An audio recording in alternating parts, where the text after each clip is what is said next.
नमस्कार दोस्तों। आज हम आपके लिए एक ऐसा वीडियो लेकर आए हैं जो आपके जीवन में महत्वपूर्ण बदलाव ला सकता है। इसमें हम आपको उन गलतियों के बारे में बताएंगे जिनके कारण लक्ष्मी नाराज हो जाती हैं और आप गरीबी का सामना करने लगते हैं। ये बातें न केवल आपके आर्थिक जीवन को प्रभावित करती हैं, बल्कि आपके समग्र जीवन में भी असर डालती हैं। इसलिए इस वीडियो को अंत तक देखना बेहद जरूरी है। दोस्तों, गरुड़ पुराण में लिखा है कि जो भी व्यक्ति धार्मिक कथा को बीच में छोड़कर चला जाता है, उसे पाप का भागी बनना पड़ सकता है। इसलिए हमारा आपसे निवेदन है कि इस वीडियो को पूरा देखें, ताकि आप उन महत्वपूर्ण जानकारियों को समझ सकें जो आपके जीवन में सकारात्मक परिवर्तन ला सकती हैं। तो दोस्तों, चलिए बिना किसी देरी के वीडियो को शुरू करते हैं। एक दिन की बात है, जब श्री कृष्ण अपने सुंदर वन में विश्राम कर रहे थे। शांत वातावरण में मीठी ठंडी हवा बह रही थी और पक्षियों के मधुर गीत सुनाई दे रहे थे।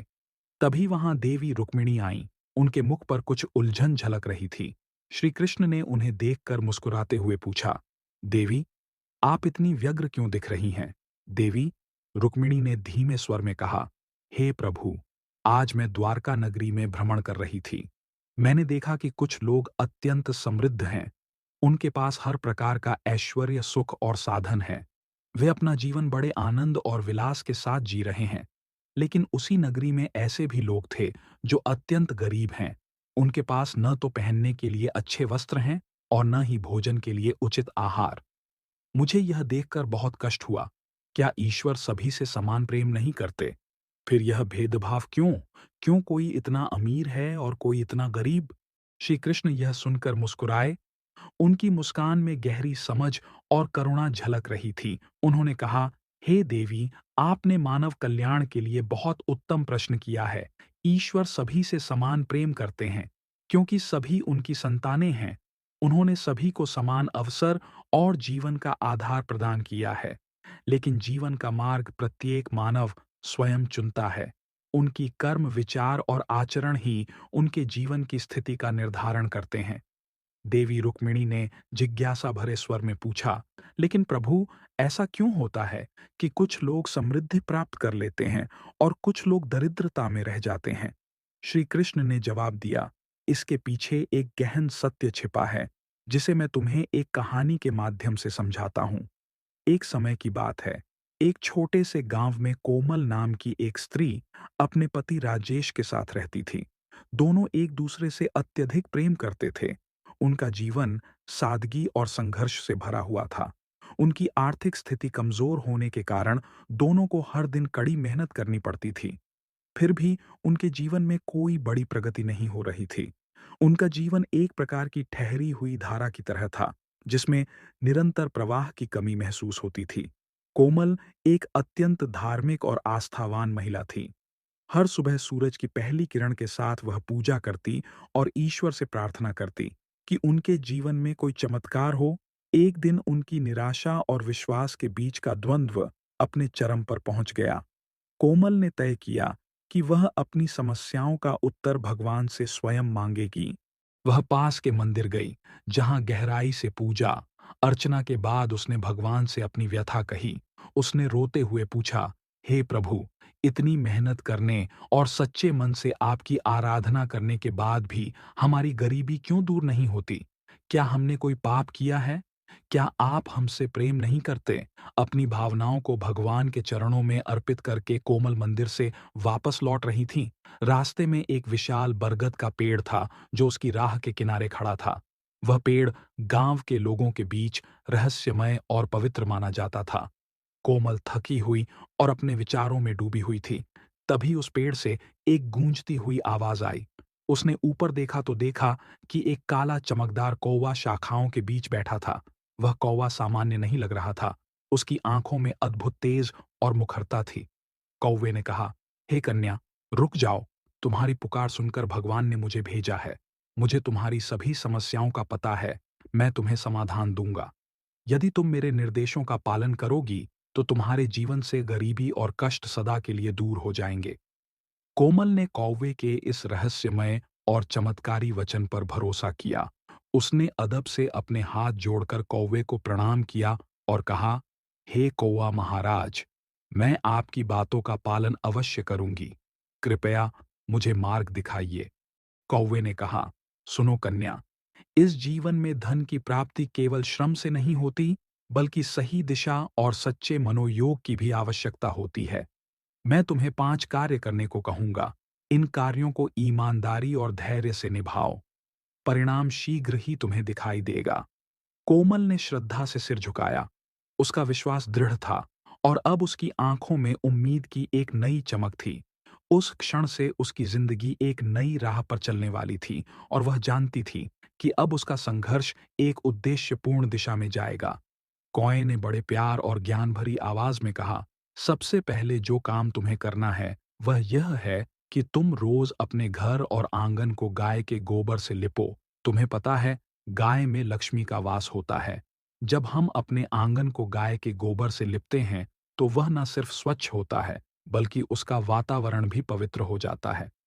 पवित्रता से भरा ऐसा घर माता लक्ष्मी को बेहद प्रिय होता है।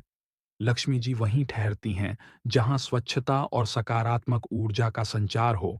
लेकिन याद रखना, माता लक्ष्मी गंदे और अपवित्र स्थानों में कभी भी वास नहीं करती। इसलिए अपने घर को हमेशा साफ सुथरा और सुव्यवस्थित रखना बेहद जरूरी है। घर का आंगन तो घर का मुख्य केंद्र है। इसे गंदगी से दूर रखना तुम्हारा पहला धर्म होना चाहिए। अगर इसे हर रोज गोबर से लिपा जाएगा तो यह शुद्ध और ऊर्जावान बनेगा। इससे न केवल देवी लक्ष्मी प्रसन्न होंगी, बल्कि पूरे परिवार पर सकारात्मक प्रभाव पड़ेगा। यह भी ध्यान रखना कि कुछ लोग रात में अपने घर या आंगन में मूत्र त्याग कर देते हैं। ऐसा करना बेहद गलत है। यह न केवल अशुद्ध फैलाता है, बल्कि घर से शुभ ऊर्जा को भी समाप्त कर देता है। ऐसे घर में देवी लक्ष्मी कदम रखना भी पसंद नहीं करती। याद रखो, स्वच्छता ही देवत्व की पहली सीढ़ी है। जिस घर का वातावरण साफ और पवित्र होगा, उसी घर में सुख, समृद्धि और लक्ष्मी का वास होगा। इसलिए हर दिन घर को संवारो, इसे पवित्र रखो और देवी लक्ष्मी का स्वागत करो। कौए ने गंभीर स्वर में दूसरी महत्वपूर्ण बात बताई और कहा कि तुम्हें अपने जीवन में एक विशेष संकल्प लेना होगा। जब भी तुम्हें अवसर मिले, तुम्हें गाय की सेवा अवश्य करनी है। गाय कोई साधारण प्राणी नहीं है। उसमें माता लक्ष्मी सहित 36 करोड़ देवी देवताओं का वास होता है। यही कारण है कि जो भी व्यक्ति गाय की सेवा करता है, उसके समस्त पाप धुल जाते हैं और वह असीम पुण्य का भागीदार बन जाता है। गाय की सेवा एक ऐसा कार्य है जो न केवल आत्मा को शुद्ध करता है, बल्कि जीवन में सुख, समृद्धि और शांति लाने का माध्यम भी बनता है। अगर तुम गाय को अपने हाथों से गुड़ वाली रोटी खिलाते हो, तो यह एक अत्यंत शुभ कार्य माना जाता है। इस छोटे से कर्म से माता लक्ष्मी अत्यंत प्रसन्न होती हैं और अपनी कृपा उस व्यक्ति पर हमेशा बनाए रखती हैं। यह कृपा उसके जीवन में धन, खुशियां और संतोष का मार्ग प्रशस्त करती है। कौए ने आगे कहा कि गाय की सेवा से जुड़े इस विशेष आचरण को कभी भूलना नहीं चाहिए।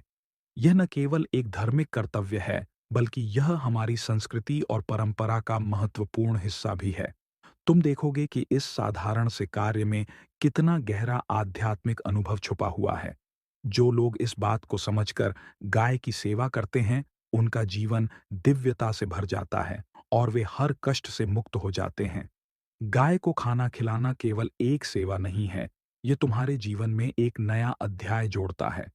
इसका प्रभाव तुम्हारे आसपास की ऊर्जा पर पड़ता है, जो न केवल तुम्हें, बल्कि तुम्हारे परिवार को भी खुशहाल बनाती है।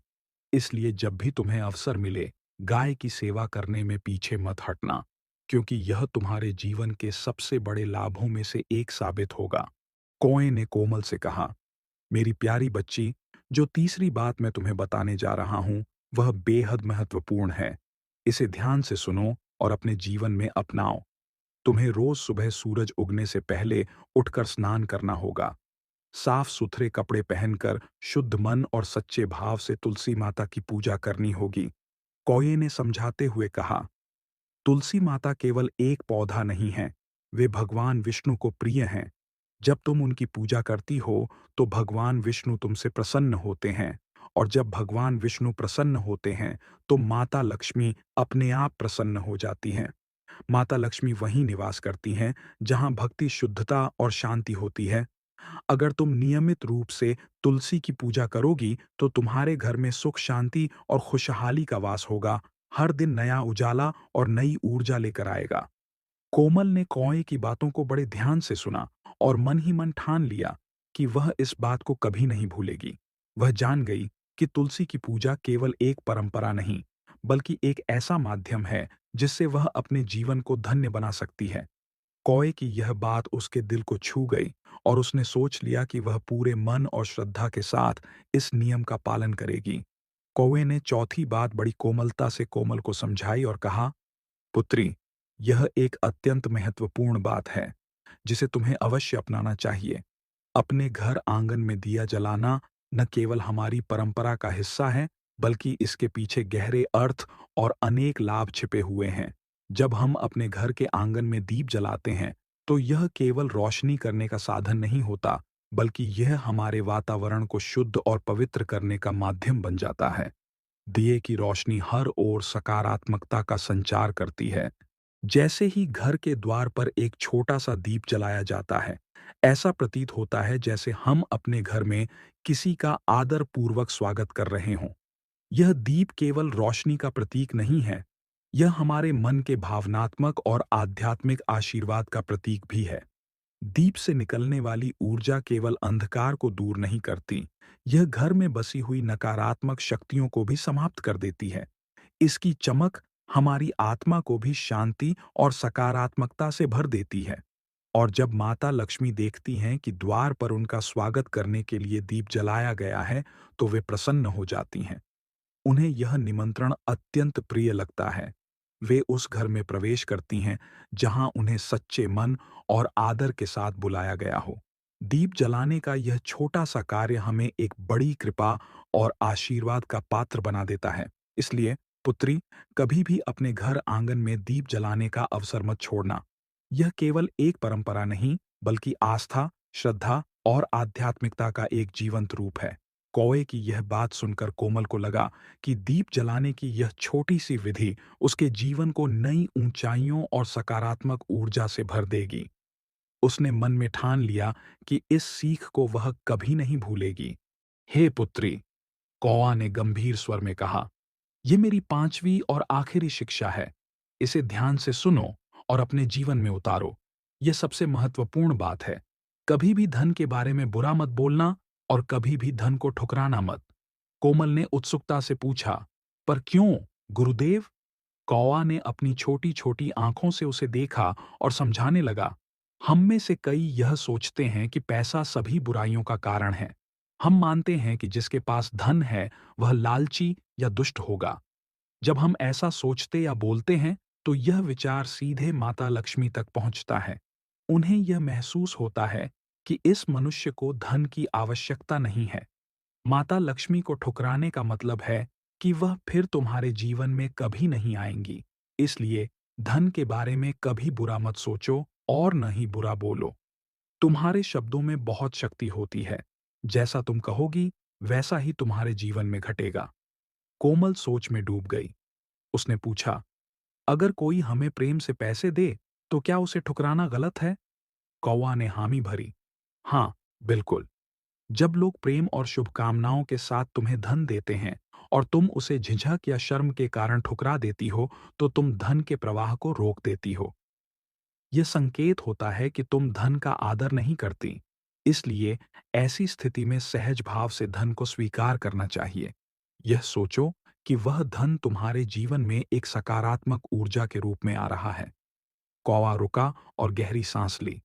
फिर उसने कहा, यदि तुमने इन 5 बातों को अपने जीवन में उतार लिया, तो निश्चित रूप से तुम्हारे जीवन में परिवर्तन आएगा। यह वचन है। कोमल ने उसी क्षण संकल्प लिया कि वह कौवा की हर शिक्षा का पालन करेगी। उसने उसी दिन से सकारात्मक सोच रखनी शुरू कर दी। वह अपने शब्दों और कर्मों में ध्यान देने लगी। हर रोज अपने भीतर ऊर्जा और प्रेरणा महसूस करती। धीरे-धीरे उसका जीवन बदलने लगा। जो कभी गरीबी में समय बिताने वाले परिवार थे, वे अब गांव के सबसे संपन्न और सुखी परिवार बन गए। कोमल की आंखों में अब आत्मविश्वास था और उसका जीवन खुशियों और समृद्धि से भर गया था। उसने सीखा कि सही सोच और सही शब्दों के साथ हर सपने को हकीकत में बदला जा सकता है। श्री कृष्ण देवी रुक्मणी से कहते हैं, देवी, अब तो आपको आपके सभी प्रश्नों के उत्तर मिल ही गए होंगे। यह समझने में कि आखिर क्यों कुछ लोग अमीर होते हैं और कुछ गरीब।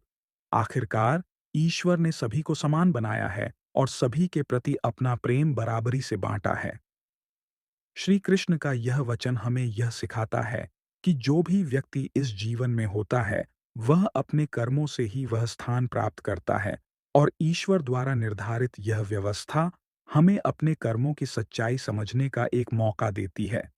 रुक्मणी ने गहरे आदर से श्री कृष्ण के इस अद्भुत ज्ञान को सुना और कहा, हे प्रभु, मैं यह कथा सुनकर धन्य हो गई हूँ। आपके वचनों ने मेरे मन को शांति और संतोष प्रदान किया है। आपने जिस तरह से जीवन की सच्चाई को सरलता से समझाया है, वह अनमोल है। फिर रुक्मणी ने अपने प्रभु श्री कृष्ण को प्रणाम किया और आभार व्यक्त किया। अगर आपको यह वीडियो अच्छा लगा हो, तो कृपया इसे लाइक और सब्सक्राइब करना न भूलें, ताकि हम और भी प्रेरणादायक और गहरी कथाएं आपके पास लाते रहें। श्री कृष्ण के इस ज्ञान को हर किसी तक पहुंचाना हमारी जिम्मेदारी है, ताकि दुनिया एक बेहतर स्थान बन सके।